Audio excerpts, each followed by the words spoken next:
Nos imaginamos que estamos como la ciruela pasa.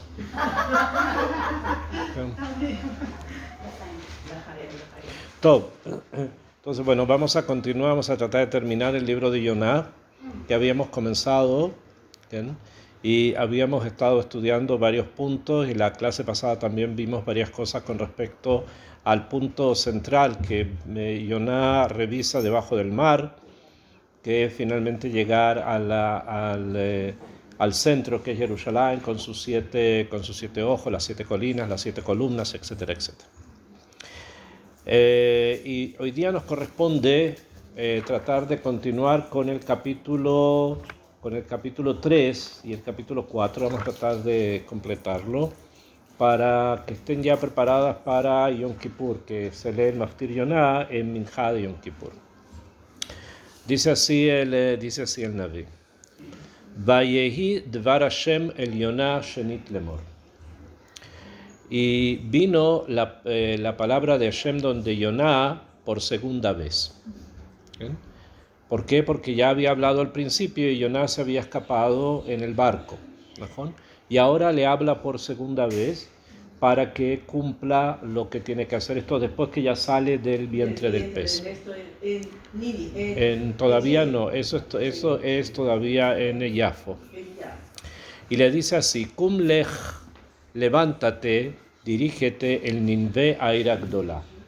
Dirígete a Ninvé, la ciudad grande, Ukra elea et akriya. Y vas a decir allí, vas a llamar ahí, vas a declamar ahí la kriya asher anoji dober eleja, que yo te voy a revelar, que no te voy a decir. Si ustedes recuerdan, en un principio lo único que Hashem le había dicho a Yoná que fuera Ninvé, pero no le había dicho a qué. O sea, Yoná entendía a qué, pero no estaba todavía dicho exactamente a qué, y es por eso que él puede, que Ilulit Hamek puede todavía, no ir a ese mandato. No está bien que no lo haga, pero no está todavía obligado al Chiyuv Mitah si Koveshet Nebuato. ¿Okay?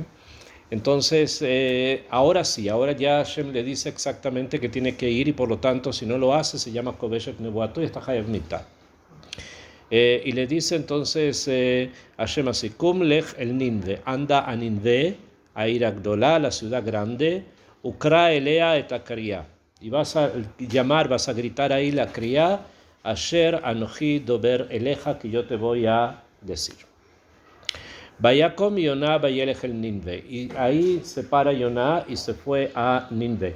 No hay que olvidar que Yoná fue arrojado por el pez en las costas de Yafo. ¿Okay? Najón, eso queda acá en Eretz Israel, y Ninve queda allá en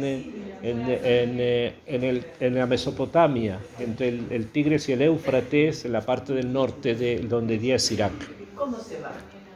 ¿Cómo se va caminando? En camellos, en burros. Se llegó de alguna manera, pero no llegó al otro día, Camubán. O sea, no está escrito acá cómo llegó, pero entendemos que no fue caminando, no fue de un día a otro, ¿okay? Sino que llegó después de un tiempo. Por eso dice: Vayakom Yoná vayelech el Ninve. Se levantó Yoná y fue a Ninve, que Dvar Hashem, como Hashem le había dicho, Beninve aita ir gdolá la Elokim ma'alach shloshet yamim. Y Ninve era una ciudad muy grande. Gdolá la Elokim quiere decir una ciudad grande, muy grande. Ma'alach shloshet yamim. Y que demoraba 3 días. Ma'alach shloshet yamim.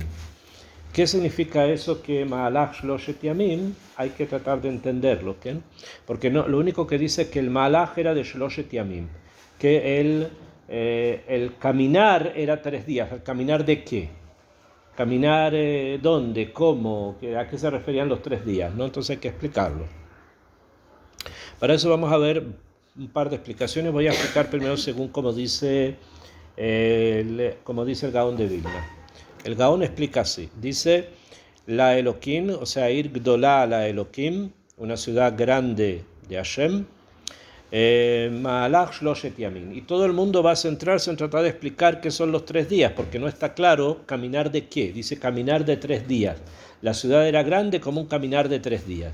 ¿A eso a qué se refiere? Yo creo que entiendan la pregunta digamos, mejor entiendan la kushia, la dificultad de lo que está escrito, ¿okay?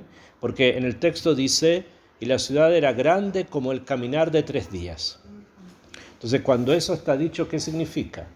Grande como el caminar de 3 días. ¿Qué significa grande como caminar de 3 días? ¿Okay? La ciudad se camina en 3 días, o es grandísima. Pero ¿entre qué? ¿Entre dónde a dónde? Entre un borde y el otro borde. ¿De qué? ¿De borde de qué? Ninve queda en frente a donde hoy día está Mosul, queda en el norte, no Siria, queda en el norte de Irak, queda en el norte de Irak, entre el Éufrates y el Tigris, en la parte del norte. ¿Okay? Ahí en Mosul había comunidad judía, Oh, no, Jafo es el puerto de salida. Jafo fue donde el pez lo tiró, lo tiró en Jafo. Lo tira en Jafo, de ahí él tiene que caminar hasta Ninvé. Por eso dije, no es que fue al otro día que llegó a Ninvé, sino que demoró tiempo. Akshav, la pregunta que dice acá, que la ciudad era grande como un caminar de 3 días. ¿Qué significa grande como caminar de 3 días? ¿A qué se refiere? Por ejemplo, si yo tomo cualquier ciudad que existe en el mundo, y me dicen, sí, la ciudad es tan grande que para poderla recorrer necesitas 3 días. Pero eso, me digo, ¿a qué se refiere? ¿Me comprende la shela? ¿Qué significa 3 días? Por ejemplo, si yo tomo la ciudad de Nueva York, si quiero recorrerla desde el sur hasta el norte, me va a tomar una cantidad de tiempo. ¿No?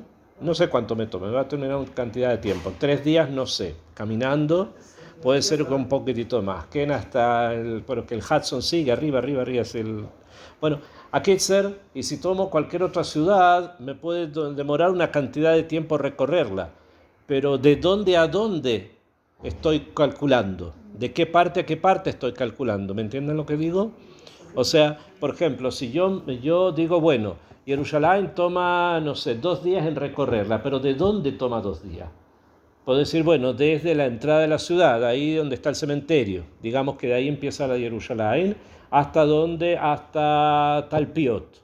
Ok, camino desde ahí hasta Talpiot, ¿y cuánto me demoro? De ahí a Talpiot caminando me debo demorar unas 7 horas, puede ser más o menos, que yo creo, más o menos caminando deben ser unas 7 horas. ¿Okay? Tal vez un poco más. ¿Tú no crees que sean 7 horas? No. ¿No? ¿Más de 7 horas? ¿Menos de 7 horas? Menos de 7 horas del Knesá hasta Talpiot. ¿De dónde? De la entrada. ¿De cuál cementerio? O sea, de la entrada de Jerusalén. La entrada de Jerusalén hasta Talpiot. 4 ¿4? horas. No, yo creo que un poco más. Caminando de mi casa hasta el Talpiot y más o menos una hora. Pero ¿de dónde es la entrada de Jerusalén? ¿De dónde dice? Estoy tomando el cementerio. ¿Cuál es el cementerio? Hay uno solo. Hay un solo cementerio en la entrada de Jerusalén. No, del cementerio a Talpiot, yo por lo menos, ella dice que menos de 4, no sé, yo caminaría 7 horas. Ah, bueno. Hay gente que se puede demorar bien. Najón, pero digamos en forma tranquila. En forma tranquila, ¿cuánto se puede demorar? Pero eso no significa que la ciudad tenga una distancia de 4 horas, porque si yo caminara desde Ramot Gimel hasta el centro, y digo, bueno, eso me demora 3 horas. Pero eso tampoco es un criterio. ¿Me comprenden? Y si, no es que depende de muchos factores, es que de dónde mido, de dónde a dónde mido. Que esa es toda la Sheilá. La Sheilá no es cuán grande puede ser, sino cuando me están diciendo demora 4 horas recorrer Jerusalén, ¿de dónde a dónde? Que de este a acá, para ir a Ramot hay que pasar por un valle y después subir otra vez. Y tenemos Ramat Shlomo y ahora tenemos Pisgat Zev y tenemos Givat Zev. ¿Qué significa realmente la cantidad de tiempo que demora recorrer una ciudad? ¿Bien? Eso es una Sheilá. Entonces cuando dice acá demora 3 días, ¿desde dónde a dónde? Lo mismo que acá en Jerusalén, por la ciudad que ustedes conocen, ¿no? Y además que Jerusalén tiene una topografía muy, muy especial, porque son muchas subidas y bajadas. Entonces no es plano, no es como recorrer La Plata, que usted va de una calle a otra y todo derecho. ¿Okay? Entonces acá es distinto. Entonces, ¿a qué se refiere lo que el Naví dijo? ¿De qué está hablando? O sea, hay que entenderlo. Entonces, ¿esto por qué se los digo? Porque muchas veces nosotros leemos lo que está escrito en los libros y suponemos que entendemos, porque nos gusta mucho engañarnos a nosotros mismos y decir entendí. Pero la verdad que no entendimos nada. ¿Bien? Pero damos vuelta a la página que hilo y ya entendí.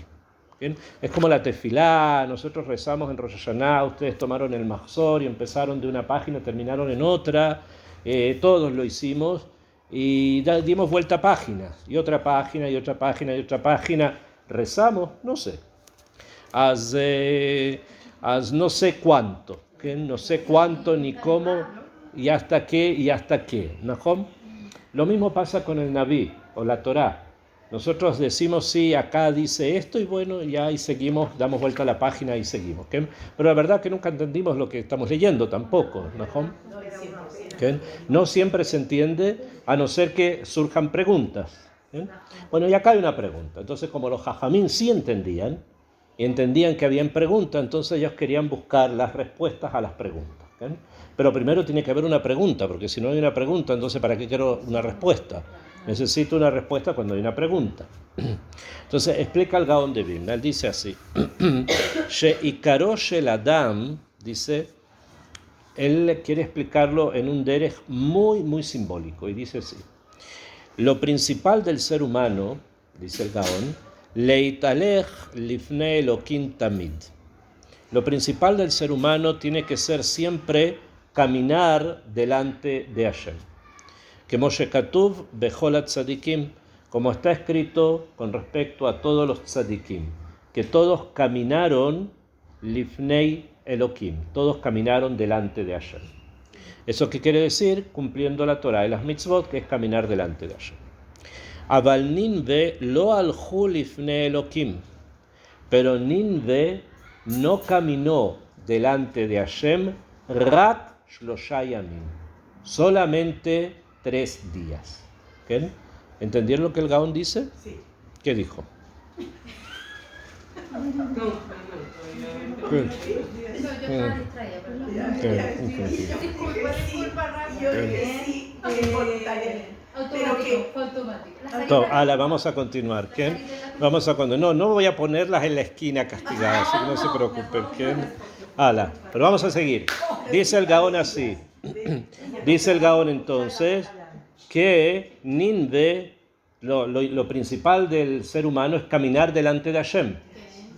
Pero en Ninve solamente caminaron delante de Hashem 3 días.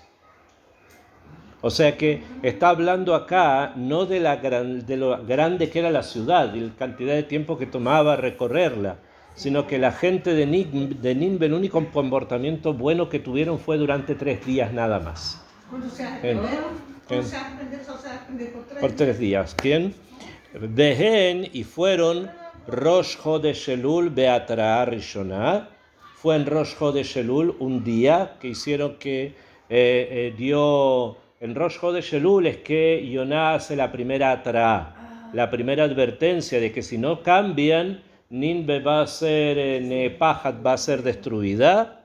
La verdad que no dice destruida, tengo que explicarles por qué significa eso que el Naví dijo, pero digamos que va a ser destruida. ¿Cuándo fue la primera vez que lo dijo? En Rosh Chodesh Elul. Entonces, ese día la gente se portó bien. Al día siguiente, como pasa con todos nosotros en Elul, el primer día todos vamos a Selijot y estamos y rezamos y todo está muy bien, pero ya el segundo día no hay que le catren. Entonces, ¿qué pasó? El primer día se portaron bien. Que Moshe Neemar, como está escrito, Initaka shofar ba'ir be'am lo yecherat, si suena el shofar en la ciudad, la gente no le va a dar miedo. Porque es la primera vez, los Ashkenazim, también los Sefaradim tocamos el shofar en la tefilá durante la Selijot. ¿Bien? Y los Ashkenazim acostumbran a tocar el shofar todos los días de Elul después de la tefilá. ¿No? Entonces, ¿cuándo se comienza a escuchar el shofar? La primera vez que se escucha el shofar, ¿cuándo es? Rosh Chodesh Elul. Entonces, ese día escuchamos el shofar y todos entran en una situación como de tensión o de temor. Nahom. Pero el segundo día ya nos acostumbramos que lo escuchamos ayer. y el tercer día ya lo escuchamos el tercer día, entonces cada día como que va bajando un poco la emoción del shofar. Entonces, eso es lo que el Gaón dice. Mikam beelach kevan shedash dash. De aquí en adelante, como ya trilló. Hay un dicho así, o sea, como ya lo escuchamos un día, al día siguiente ya no nos emociona tanto y al día tercero ya no tanto y así, etcétera, etcétera. ¿Okay? Pero el primer día, la primera vez que en Rosh Chodesh Elul, en la Selijot de la mañana, se escucha el shofar cuando se dice los Shlosh Remidot, y ahí tocan el shofar, las personas sienten un remesón interno. Pero ese remesón interno, ¿cuánto dura? Un solo día. אז באפשר לומר דכל מפסיקים לתקוע ערב ראש השנה, y por eso dice, es que también se acostumbra a que en Erev Rosh Hashanah, por ejemplo, no se toca el shofar. Esta vez cayó Erev Rosh Hashanah en Shabbat, ¿no? Entonces ese viernes en la mañana no se tocó el shofar. ¿Bien? ¿Para qué? Para que cuando lo escuchen en Rosh Hashanah, que esta vez fue el domingo, por lo menos hay algún tipo de emoción o algo, de algo nuevo. Porque si no hubiese habido nada nuevo, si hubiese continuado. Entonces es lo que él está diciendo. Del Shloshim Yom que van de Dash Nasa Teva, porque durante estos 30 días que estuvimos escuchando el shofar hasta Rosh Hashanah, se hizo como Teva. Vamos al Bet Knesset, hacemos tefilá, Nagid, digamos que hacemos tefilá, y que escuchamos el shofar. Entonces el otro día también, y así se transforma en algo rutinario, se transforma en una rutina. Entonces dice él que Moshe Ambru Etzel Titus, como dijeron también sobre Titus. Para Nikve. ¿Quién? Para la ciudad de Ninve. Pero no para Jerusalén ni Israel. No, también, obviamente lo está aprendiendo para todos. ¿Quién? O sea, con Ninve pasó así, pero es un estudio para nosotros. También para nosotros. Y el otro día, porque son 3 días, el otro día es Rosh Hashanah. Rosh Hashanah, ese día también hicieron Tshuvah, que o sea, ese día fue día de Tshuvah, y Yom Kippur, y también Yom Kippur. Bekatvu Asiman Aryeh Sha'ak Miloira. Y como dice el Gaón, el Simán es por la palabra que el león va a rugir, quien no tendrá miedo. En 3 días ruge con el sonido del shofar, en Elul, Rosh Chodesh Elul, Rosh Hashanah y Yom Kippur. Esos 3 días son los únicos 3 días en que la gente de Ninve se arrepintió. Y eso es lo que dice, que esta es una ciudad muy grande. Aitair Gdolá la Eloquín. ¿Cuánto tiempo fue Gdolá la Eloquín? Ma'alach Shloshet Yamim, durante 3 días. O sea, obviamente el Gaón lo está estudiando para nosotros, que nosotros sepamos también que no podemos solamente quedarnos con 3 días. Aunque normalmente eso es lo que sucede, porque lo que pasa en Ninve, ustedes tienen que saber que la descripción que hace el profeta de Ninve es la descripción de nosotros. Todo lo que está escrito acá no es simplemente una historia. Pasó ahí con Yoná, tal vez que pasó y ocurrió eso y pasó en la historia. No hay nada en el Naví que sea historia, porque si no, no lo hubieran escrito. Las profecías que están constantemente vigentes son las que escribieron. Quiere decir que nosotros somos así. Esto es lo que nosotros somos. Vamos a Rosh Chodesh Elul y comienza todo y fantástico. Después se transforma en rutina. Después llega Rosh Hashanah, todo bien. Y después llega Yom Kippur y en Yom Kippur está bien. Terminó Yom Kippur y todos se van a comer. ¿Bien? Podríamos haber pensado, después de Yom Kippur, lo más lógico sería no comer. Porque si la persona ya volvió en Tshuvah y se elevó a la madrigada de ángeles, entonces quédate allá. ¿Najón? Tienes que quedarte allá. No tienes que bajar inmediatamente, ir a ver qué prepararon, si prepararon esto, prepararon lo otro. Eso no es Kippur, ¿no? Y eso estamos hablando de un tzadik que solamente se acuerda de la comida después que terminó el ayuno. Pero nosotros que no somos tzadikim estamos ya en Neilá. Cuando empiezan a cantar Neilá ya estamos pensando dónde vamos a ir a cortar el ayuno. ¿Sí? A cortar el ayuno y que nos digan buena salida de ayuno con una mesa entera llena de dulces. ¿Bien? Y eso ya lo estamos pensando de Minjá. Algunos que piensan ya de Minjá en eso, los que más lo piensan en Neila. ¿Bien? Entonces viene acá el Gaón y dice, no, esa no es la forma. Así no debería ser. O sea, una ciudad grande para Hashem solamente 3 días. O sea, es como un juego, ¿no? No jueguen con Hashem. ¿Por qué? Porque lo que le pasó a Nínive nos puede pasar también a nosotros. Lo que le podría haber pasado a Nínive, porque no le pasó al final. Porque volvieron Chua, al menos esos 3 días volvieron. ¿Quién? Pero ellos no eran Yehudim. Ellos solamente volvieron 3 días. Ellos no eran Yehudim. Tal vez fue suficiente para ellos. Y no duró mucho, porque al final dejaron todo. ¿Quién? Pues fue una cosa así, como una cosa en el aire nada más. No fue algo de raíz. Pero nos quiere enseñar a nosotros que tenemos que nosotros actuar en forma un poquitito más seria. Y cuando estamos realmente en estos días, actuar seriamente tratando de volver a Kadosh Baruj Hu. Bueno, esa es la forma en que el Gaón tiene de estudiar los 3 días de Nínive.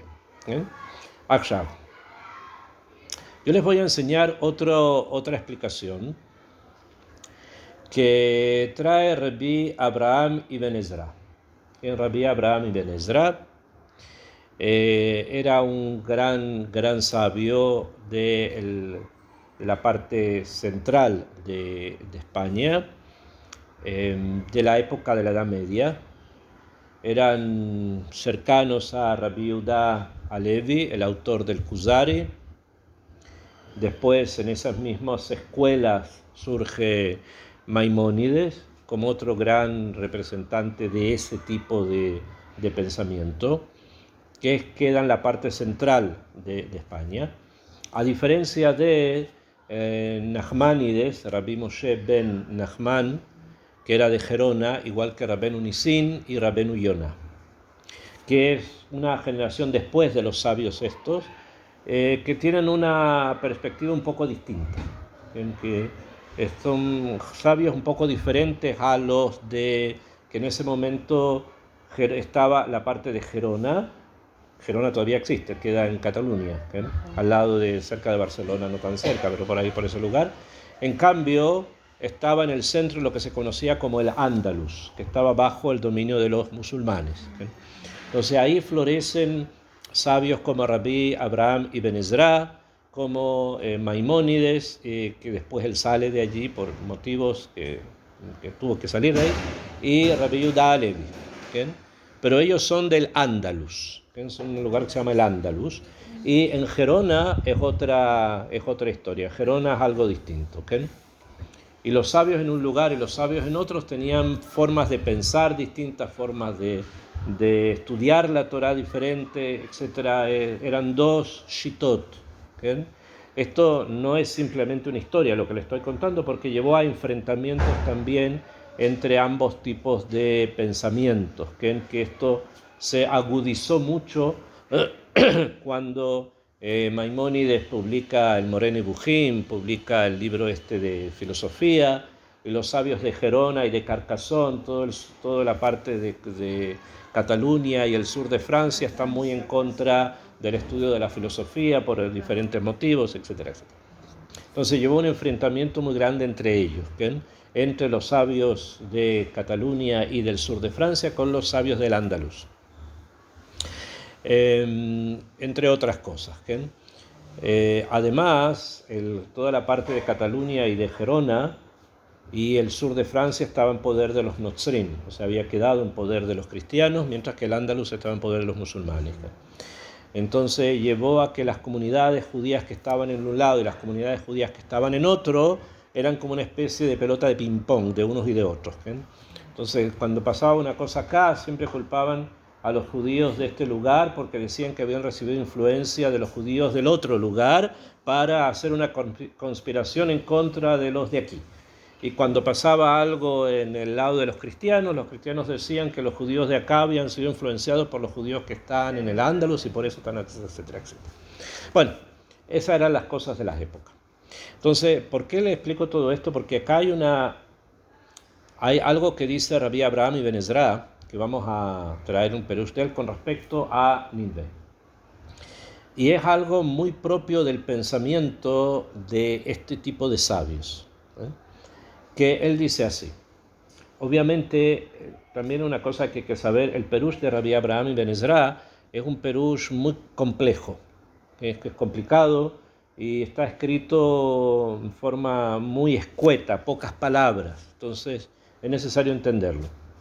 Y dice él así, Ma'alach Shloshet Yamim, ¿bien?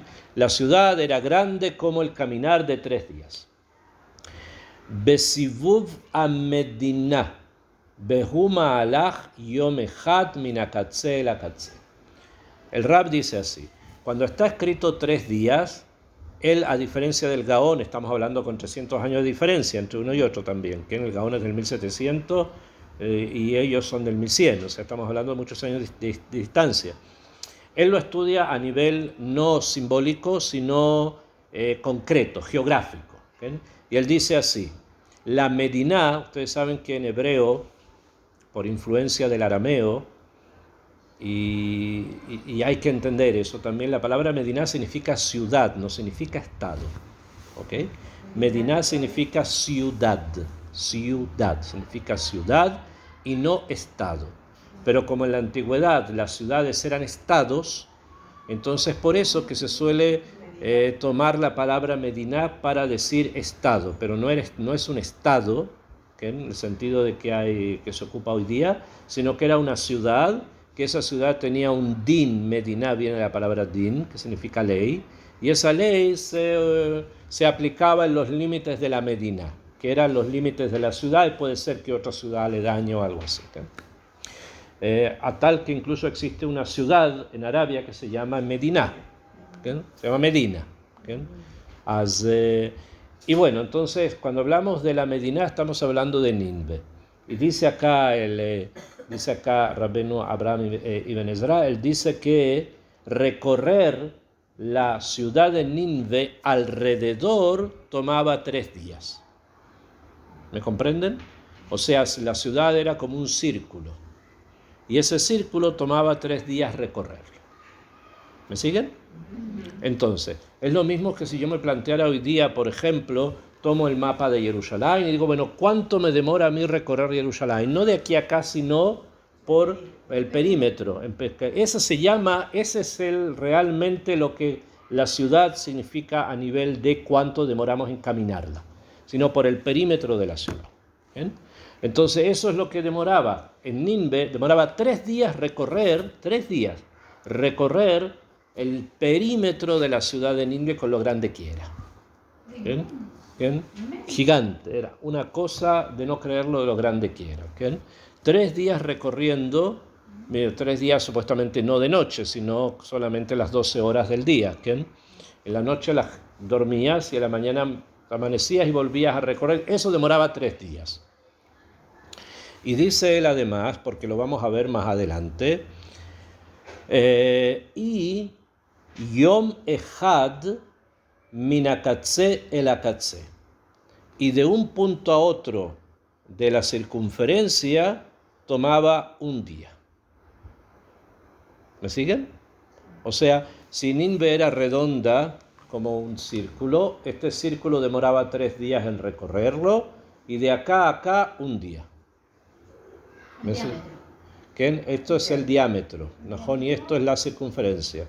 Bueno, entonces él dice que la circunferencia era 3 y el diámetro 1. Esta es una regla que aparece fijada en el Talmud, en varios lugares, no en un solo lugar, en varios lugares, donde los sabios fijan una regla geométrica, que cuando uno tiene una circunferencia, por ejemplo, de 3, el diámetro va a ser 1. Y si tengo una circunferencia de 6, entonces el diámetro van a ser 2. Si tengo una circunferencia de 20, entonces el diámetro, ¿cuánto va a ser? Siempre una tercera parte. Eso es lo que ellos fijan. ¿Me siguen? Ustedes saben que eso no es correcto. Hay que confirmarlo matemáticamente. No, todos sabemos que el radio, ¿cuánto es? Es 3,14. Entonces 3,14, eso quiere decir que es un poco más.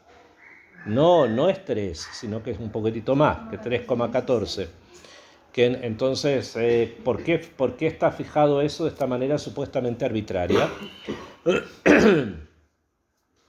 Entonces vamos a hacer el cálculo simple sin hacerlo demasiado complejo. Casi 3. ¿Bien? Casi 3. ¿Qué? Entonces la respuesta que traen en todos los lugares, porque obviamente todos preguntan por qué los sabios fijaron una regla así, que si la circunferencia es 3, el diámetro es 1. O sea, siempre es 3:1. ¿Me comprenden? Siempre va a ser, si yo fijo de acá 1, o sea, esto va a ser 3. Si fijo de acá 2, va a ser 3 veces más, y así. ¿Me comprenden? ¿Por qué lo hicieron? Entonces la respuesta es como para leagel, para dar números redondos. O sea, no fue una cosa exacta, sino más bien para hacerlo más comprensible. ¿Bien? Como por ejemplo muchas cosas... ¿Perdón? A pesar que no es exacto. Por ejemplo, hay muchas cosas que no son exactas, pero nosotros las utilizamos incluso en alajá, a pesar de que no es totalmente exacto. Por ejemplo, después de haber comido cuánto pan estamos obligados a decir Birkat Hamazon. 1 gramo. No, 1 gramo no. De un kazait. Un kazait, después de haber comido un kazait. ¿Y qué cosa es un kazait? No, 1 onza, 23 gramos, perdón. 1 onza, 23 gramos. Un kazait, pero ¿cuánto es un kazait? ¿Alguien sabe cuánto es un kazait? 30 gramos. ¿Qué? Yo sé que 1 onza es 23 gramos. No, eso es una cotevete, otra cosa. Eso es el doble, eso se llama una beiza. A Ketzer nadie sabe lo que es un kazait. No, nadie sabe lo que es un kazait, imposible saberlo, porque era una aceituna que existía hace 2000 años atrás, más o menos, y nadie sabe no, solamente eso, pero hay 2 cosas más. Lo que pasa es que como sabemos poco, entonces nos cuesta a veces entender. Ok, nadie sabe qué sobre la aceituna famosa.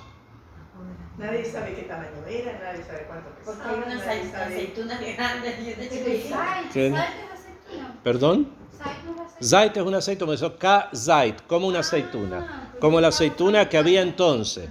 La pregunta es, ¿cómo qué de la aceituna que había entonces? ¿Qué? Negra, verde. No, no está hablando de colores. Cuando yo tengo un tamaño, ¿qué es el tamaño? ¿Qué es el tamaño? Pero volumen, ¿La medida de qué? la volumen, diámetro, peso, ¿qué? ¿No? Oh, ¿qué? No, el alajá está claro, es el volumen. Es el volumen. Todos los shiurim que están escritos en la Torah son volumen. No es peso. A alguien se le ocurrió gramos, y todos empezaron a cacarear gramos. No hay gramos. Es volumen.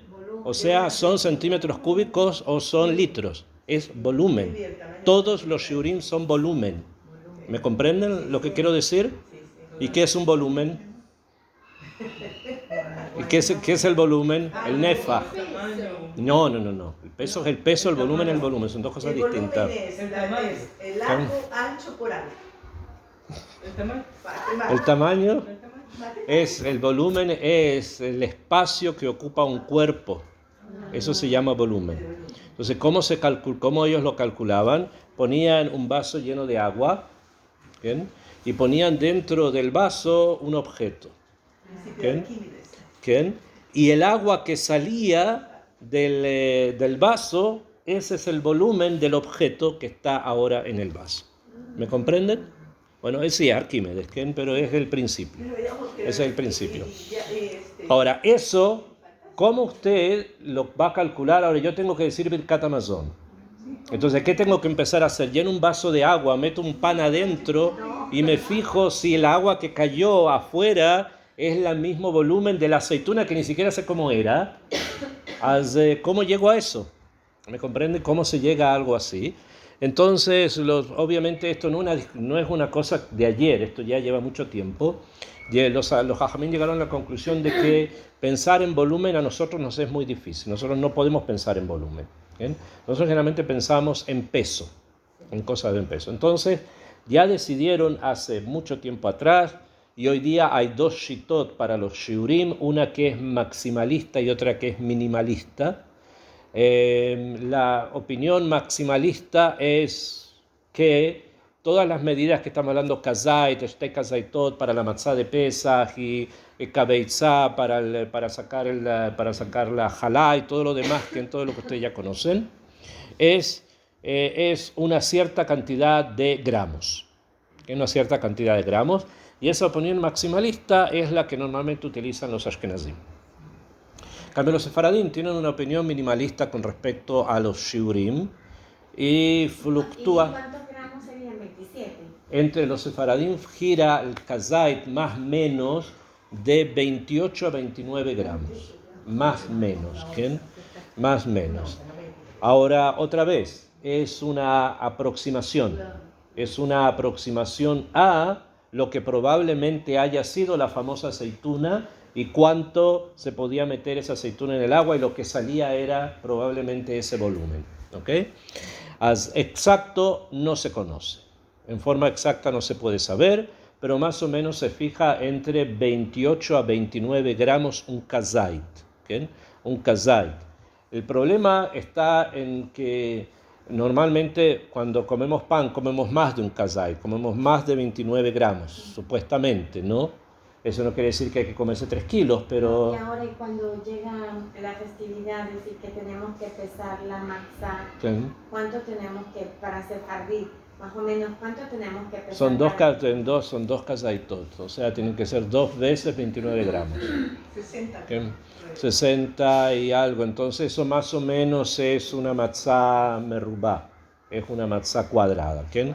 El problema no es ese, sino que el problema se puede presentar en Yom Kippur, donde ¿a qué se denomina comer o beber? Porque hablamos ahora del kazait para el Birkat Hamazon, pero tenemos otra cosa que se llama melol ugmav para la bebida. O sea, ¿desde qué momento una persona se considera que lo alenu tomó en Yom Kippur y pasó la verá, hizo el pecado? Desde que tomó más de melol ugmo. ¿Qué se llama melol ugmo? Melol ugmo es la cantidad de agua que entra en un cachete por dentro. O sea, yo tomo agua, eso se llama melol ugmo. ¿Bien? Y eso ya, Y eso ya pasó la verá en Kippur. Pero si toma menos de eso, entonces no. Simplemente de oraita, de rabaná está todo prohibido.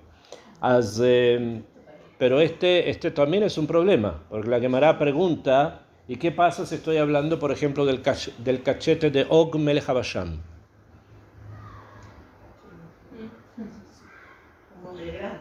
¿Quién era Og Melech HaBasham? ¿Quién? Un gigante. Era un gigante que se salvó del diluvio. Og se salvó del diluvio. Él fue el que le dijo a Abraham Avino que habían tomado preso a Lot. Y era un gigante. ¿Quién mató a Og Melech HaBasham? ¿Y a Sihón Melech HaEmorí? Abraham no lo mató. ¿Quién lo mató? Lo mataron. ¿Quién lo mató? No, mucho después. Fue Moshe Rabenu que lo mató. Moshe Rabenu lo mató. Y Moshe, él medía como 50 metros, más o menos. Y saltó 10 veces su altura para llegar al talón de Og y de esa manera de ahí derribarlo. ¿Se pueden imaginar cuán grande era Og? Entonces el cachete de Og era cientos de miles de toneladas de agua. ¿Okay? Entonces, ¿de qué cachete estamos hablando? Si nosotros somos tan pequeños, no podemos como comparar que ese cachete para nosotros fue... Okay, pero dice melol ugmo. La Torá dice es la de un cachete. La pregunta es ¿qué cachete? ¿De quién? Entonces finalmente nos llegan a una conclusión que tiene que ser algo estándar, ¿okay? Porque el de un bebé es más pequeño. Najón y el de Og Melech HaBasham es millones de litros, que es una represa entera. ¿Okay? Entonces llegaron a una conclusión de que es algo que se llama tal cantidad de centímetros cúbicos. ¿Okay? ¿Cuánto es hoy día melol ugmo? Por ejemplo, se me fue el nombre. Para el vino de Pesaj nosotros tenemos que tomar en cada vez un revit. ¿Najón? Un revit, es la mitad de un revit. Un revit hoy día son 86 cc. Otra vez todo es una, pero es lo que hoy día conocemos. 86 cc es bastante más que esto. Esto tiene ¿cuánto? 6 centímetros cúbicos. Esto tiene 25, parece que tiene. 125. 125, la media taza. Más o menos, que bueno, es la mitad de un revit, más o menos. Que no sea así, el revit llega hasta acá, digamos, es más o menos por aquí. Que esto sería ya, más que eso, ya sería un isur de oraita si una persona bebe. Pero si una persona, por ejemplo, tiene problemas y necesita beber en Kippur por algún motivo, entonces una de las posibilidades es beber menos de melolugma, o sea, un poquitito así. ¿Okay? Espera unos minutos, vuelve a beber otra vez poco de esto y así puede llegar a litros y litros de litros durante el Kippur. Y estaría ok en caso que el médico así se lo aconseje. Pero ¿Quién? exactamente, cuando se sirve el kiddush ¿Quién? en Shabbat, ¿son los 86 o es el ribí del cachete? No, los 86, pero la copa de Kiddush debe tener 300 centímetros cúbicos. Claro. Yo creo que la copa de Kiddush es mucho más. 250. ¿Me entiendes? Sí, es una taza. La copa de Kiddush es muy grande. Sí, Y debe tener 360 centímetros pero cúbicos. cuando el balabay de la casa se toma eso, porque tiene que ser... No, tiene que tomar un revit. Para el Kiddush tiene que tomar revit. Revit, o sea, 86 centímetros cúbicos. Y los demás no es necesario. Los demás pueden escuchar, nada más no se quieren tomar. Pero él tiene que tomar revit. Revit quiere decir 86 centímetros cúbicos. ¿Claro? ¿Les quedó claro? Ok. Entonces, esto es lo que lo traje. ¿Por qué? Porque dice acá Rabbi Abraham Ibn Ezra que toma un lapso de un día caminar de un lado a otro de la circunferencia. Obviamente eso no es exacto, sino que para que lo podamos entender. Lo mismo que todos los shiurim que hablé, son todas cosas que los sabios han estandarizado como para que nosotros podamos entender de una manera más práctica para podernos mover, porque si no es prácticamente imposible. ¿Okay? Entonces, ¿qué vemos de acá? Vemos algo que es el círculo con la circunferencia con la parte esta, que el diámetro que va de un lado a otro. ¿Claro? Entonces eso es lo que según Rabbi Abraham Ibn Ezra es lo que tiene que ver con la ciudad de Nínive. ¿Y qué hizo entonces Yonah? O sea, ya conocemos que Nínive era especial. ¿Okay? Tenía una forma en que había sido construida de manera particular. Vayahel Yonah labo Bair Malach Yom Echad. Entonces, Yonah recorrió la ciudad de una punta a otra, que eso demoraba un día. ¿No? Baikra, Bayomar, y él llamó y dijo en ese recorrido que hizo, o sea, de acá a acá, él se la recorrió de acá a acá, iba gritando, Od Arbaim Yom Veninve Neepachet. Él dijo otros 40 días y Nínive va a ser Neepachet. ¿Qué significa Neepachet? Primera explicación, Rashi dice Nejerevet, va a ser destruida. Neepachet no significa ser destruida, por eso que Rashi tiene que explicar qué significa va a ser destruida. Neepachet quiere decir que la van a dar vuelta. Si está así, Neepachet quiere decir que la van a poner así. Afu, que es de Afu. Entonces, como esto no tiene mucho entendimiento, ¿qué significa una ciudad? Yo no la puedo sacar y dar la vuelta. Entonces Rashi dice significa Nejerevet. Es por eso que dice Nejerevet, porque si no, no hubiera explicado. ¿Okay? Dice que significa destruida. Veló amar Nejerevet. Pues entonces, ¿por qué no dijo Nejerevet? Si la cabaná es que va a ser destruida, quería que sea destruida, no que la iban a dar vuelta. Lo amar Nejerevet, Kineepajet meshamesh teile shonot. Porque dice que el Neepajet, el dar vuelta, se utiliza para dos explicaciones. Ra vetov, malo y bueno. Im lo yasu tshuva nejerevet. Si no hacen tshuva, va a ser destruida. Ben yasu tshuva az neepechet al anshei Nínive kae. Y si ellos sí hacen tshuva, entonces neepechet, esto que va a ser dada vuelta, recae sobre las personas de Nínive. ¿Qué cosa? Que van a volverse de malos a buenos. Beyasut tshuva, si es que hacen tshuva. ¿Okay? Es por eso que utiliza esa expresión, porque va a ser dada vuelta. ¿Qué significa va a ser dada vuelta? Si no vuelven en Teshuvá, la van a dar vuelta, la van a destruir. Pero si vuelven en Teshuvá también va a ser dada vuelta, pero a nivel de comportamiento. Van a cambiar de malos a buenos. ¿Claro? Pashut, ¿no?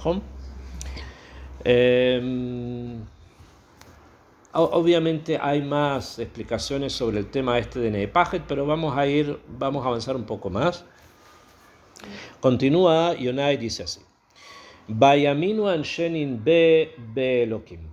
Y la gente de Ninve comenzó a creer en Dios. Vaikreut tzom. Empezaron a llamar para hacer tzom, o sea, ayuno. Vailbeshu sakim. Se vistieron con sacos. Migdolam beat ktanam. Desde los mayores a los menores. Hay dos de estos psukim nosotros vamos a aprender muchas cosas, pero una de las principales que traen acá los mefarshim es que vamos a entender cuáles son los caminos de la tshuva, cómo una persona puede volver en tshuva.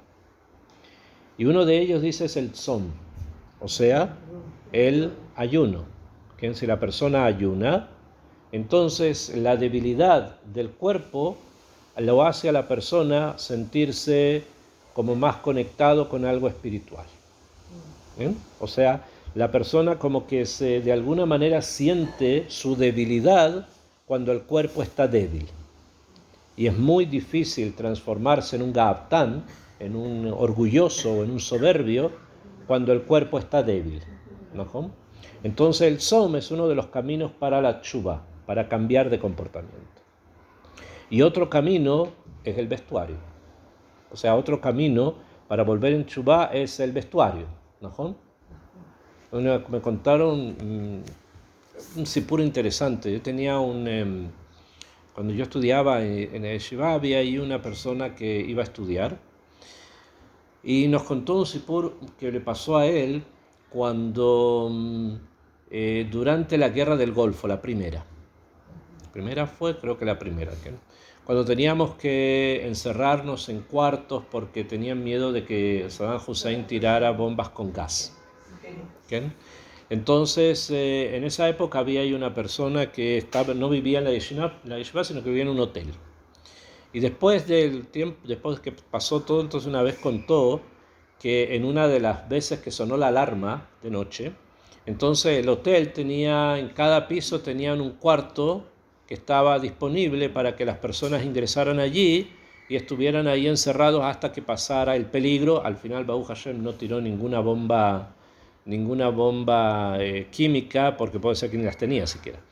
Pero bueno, aquí entonces no se sabía. Entonces la gente se encerraba hasta que pasara el peligro. Entonces, ¿qué pasó? Un día sonó la alarma, entonces todas las personas del piso se fueron al cuarto. Este era un hotel de 5 estrellas. Y de pronto empezaron a ver quién estaba y faltaba alguien.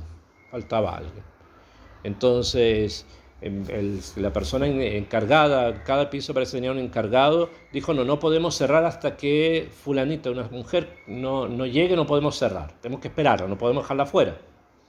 Y se demoraba y de pronto apareció la señorita esta, una señora ya, con sus pieles y sus joyas.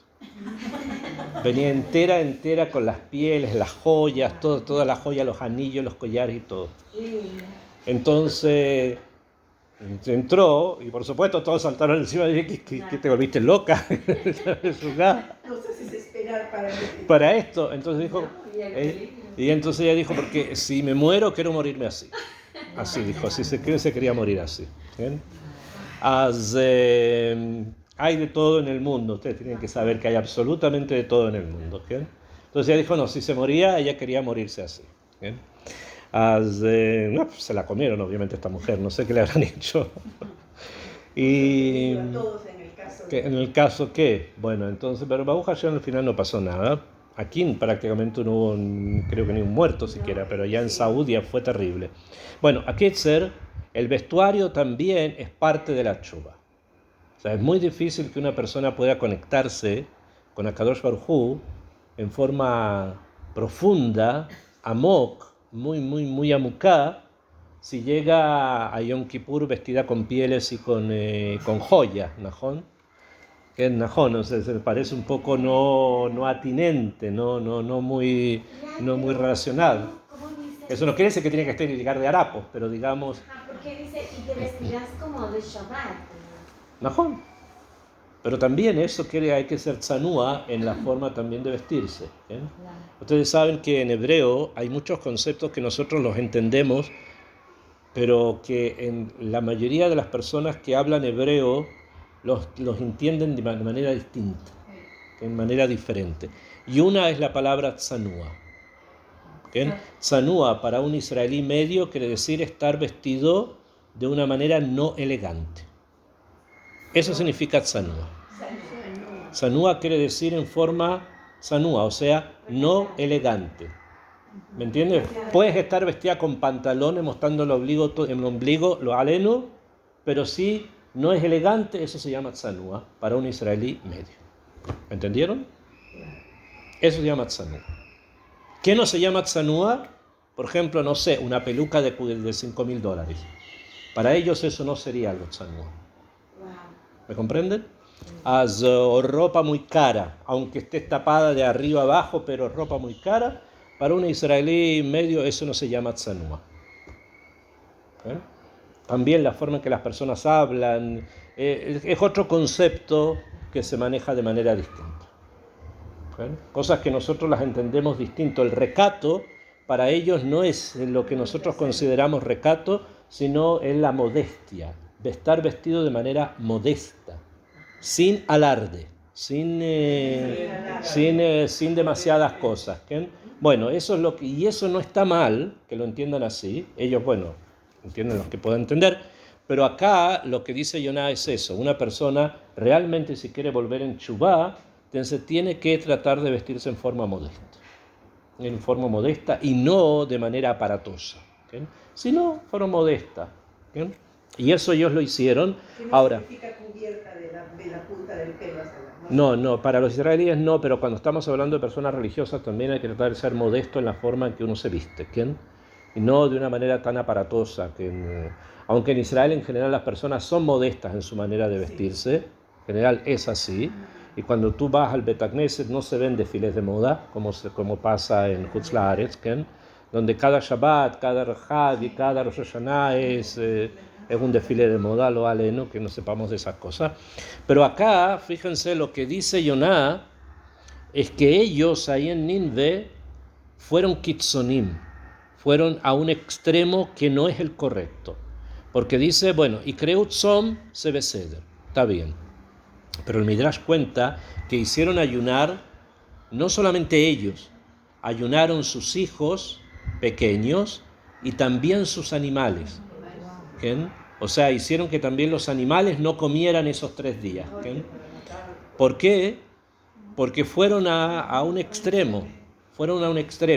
Y cuando dice acá Sakim, que se vistieron con sacos, se vistieron con sacos. O sea, se pusieron sacos, sea con arpilleras, como personas, estos suruquín que están en la calle. Así fue como todos se vistieron. Ese no es el ideal. El ideal, ya dije, es ser recatado, ser modesto en la manera de vestirse, pero no quiere decir andar con harapos. Son dos cosas distintas. ¿Cómo? Pero fueron perdonados. Sí, no, beseder. Pero la teshuvá que ellos hicieron fue una teshuvá extrema, que no es lo que Akadosh Baruj Hu pide de nosotros, porque ese tipo de teshuvá no dura. Ahí está. Que no dura. La cosa es que, o sea, fue algo muy de ellos, o sea, muy con su corazón, se entregaron a todo, o sea, vamos a darle todo. Pero ahí va la cosa, es que ellos, eso que hicieron, si hubiese durado para Kadosh Baruj Hu, hubiese sido distinto, porque se necesita algo más, no solamente el tzom o el vestirse en forma modesta o recatada, sino que esto tiene que ser conducido por el sejel. O sea, tiene que venir de una forma higioní, lógica de comportarse, no como una itpartzut emocional. Exacto, sino que yo todo el día, todo el tiempo, como desde la mañana hasta la noche, tener eso, shaharit, minjar. Pero eso está construido sobre bases sólidas de pensamiento. Y no es simplemente una cosa así que alguien un día se despertó en la mañana y decidió que quiere ser Hasid y ahora se va a vestir como Hasid y se va a ir a gritar a los bosques. Pero hay mucha gente que sí. Najón, por eso es justamente lo que nos quiere enseñar. Lo que el Naví nos quiere enseñar es precisamente que la teshuvá tiene que ser un camino, pero tiene que ser un camino lógico y racional, proporcionado, agdaratí, o sea, que vaya por etapas, que no sean cosas kitzonín, sino que poco a poco la persona vaya caminando en un camino medio, porque si no, no dura. Entonces, no dura. Incluso la emuná, había un rab muy importante en Baltimore, un rab moderno de los últimos años, ya falleció, se llamaba Rab Avigdor Miller. Extraordinario, una persona muy extraordinaria, muy conocedor de todo el mundo actual también. Y él decía, por ejemplo, él traía el caso de que la emuná es algo muy bueno. ¿Najón? O sea, ser ma'amín es algo buenísimo. Eso es lo que él traía. Pero, decía, en la Yahadut, eso no es suficiente. Y explicaba por qué. Porque decía, mira, los voy a llevar a un paseo, vamos a ir de paseo a la India. Son millones y millones de personas que tienen emuná. ¿Najón? En una vaca, en esto, en lo otro, tienen emuná. No es tan. Tú vas allá y los ves, los tipos rebemet realmente creen en eso. Entonces, emuná, fantástica la emuná. 300.000 dioses. Ok, o sea, ¿tienen emuná? Sí tienen emuná. ¿Esa es la emuná que estamos buscando? No, obviamente que no. Entonces eso quiere decir que en la Yahadut, en la Torá, la emuná es otra cosa, no lo que hacen los hindúes. Por tomar un ejemplo, ¿no? Por tomar un ejemplo. Bueno, lo mismo pasa acá con la teshuvá. La teshuvá no puede ser simplemente una situación emocional frente a un temor que tengo de que algo malo me llegue a pasar o alguna situación pueda ocurrir. Y finalmente sigue el Naví, no me alcanzará a terminarlo todo, Vaigá dabar el melech ninve. Y llegó lo que se estaba hablando, llegó al conocimiento del rey de Ninve, Vayakom mikisó, se levantó de su trono, Vayaber adartome alab, se sacó la capa de armiño de sobre él, Vaihas sak, también se puso arpilleras, Vayeshev al haefer, y se sentó en medio de un lugar que estaba lleno de cenizas. Hay que irlo para manifestar su teshuvá. Otra vez, esto es muy exagerado y especialmente con un rey que tiene que de alguna manera representar el Malhut de Hashem en el mundo, cualquier rey. Entonces eso no es la forma en que el rey tiene que cambiar su comportamiento. Hay formas, pero para eso tiene que saber. Simplemente les traigo al Midrash ya conocido, que ustedes deben saber, que el rey de Ninve era el faraón de Egipto que se salvó que se murieron los egipcios en el Yansuf, en el Mar Rojo. Uno solo se salvó, el que se salvó fue el faraón de Egipto, que Akadosh Baruj Hu lo elevó en el aire para que desde arriba mirara a todo su ejército como todos se ahogaban. Y eso hiciera que en él cambiara algo, lo hizo cambiar un poco, se fue a Ninve, allá se olvidó de todo el cambio, pero cuando escuchó a Yoná y otra vez a Shem y otra vez Nepaj, entonces se dio cuenta de que el tema no es juego, que esto no es juego, esto viene en serio, ¿okay? Porque ya sabía dónde era. Entonces esto realmente viene en serio. Esta idea de que el rey de Ninve es el mismo faraón de Egipto, y coincide con otra idea de que Yoná representa al Mashiach ben Yosef.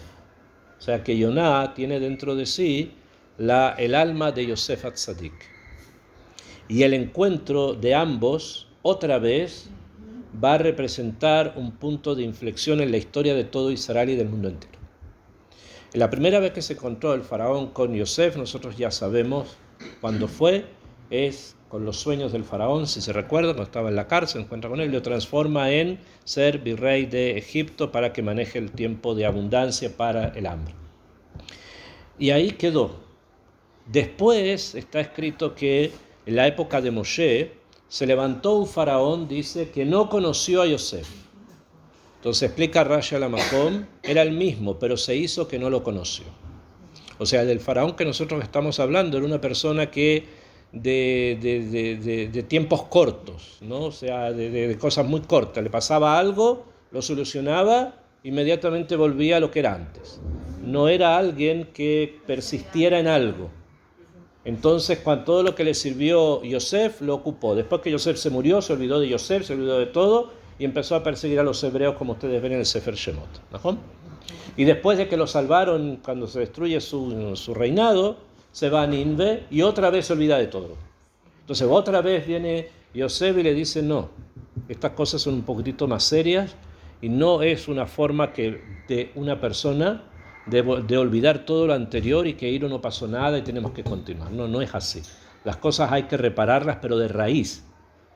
Entonces, ¿qué hizo él? Dijo, bueno, voy a reparar de raíz como yo conozco la raíz. Como él conocía la raíz, vestirse con harapos y sentarse en las cenizas. ¿Okay? Entonces, Yoná dijo, si es lo que él conoce, es lo que él conoce. Después va a hablar con Hashem Yoná al final del libro y le va a decir, mira, esta gente gritan, hacen cosas, no dejan que los animales coman, y están todos, cuando había alguien que había robado una viga de una casa, él decía, bueno, voy a devolver la viga de la casa, ¿qué voy a hacer? Destrozaban la casa para devolver la viga. Una serie de cosas medias locas, que no, la halajá no es así. Se paga lo que tú robaste, si es que lo ocupaste para algo, ¿no? Las cosas lógicas, ¿no? Que en eso depende la tshuvá. Pero esta gente no lo hizo así, entonces Yoná le dijo a Hashem, mira de qué vale, hoy día son así, mañana se van a olvidar. Entonces, ¿para qué me mandaste acá a hacerlos cambiar? Y termina el libro, con esto terminamos, termina el libro y le dice, Beani lo ajus, dice yo, Bayomer Hashem, atajasta la kikayom, un asipor con un árbol ahí, Asher lo amaltabo, que nunca te dedicaste a plantarlo ni a hacer que creciera, etc. Velo que dalto ben laila hayá o ben laila abad. Por un kikayón que estaba acá, un árbol que estaba y después no estaba, tú te conmoviste, te dolió.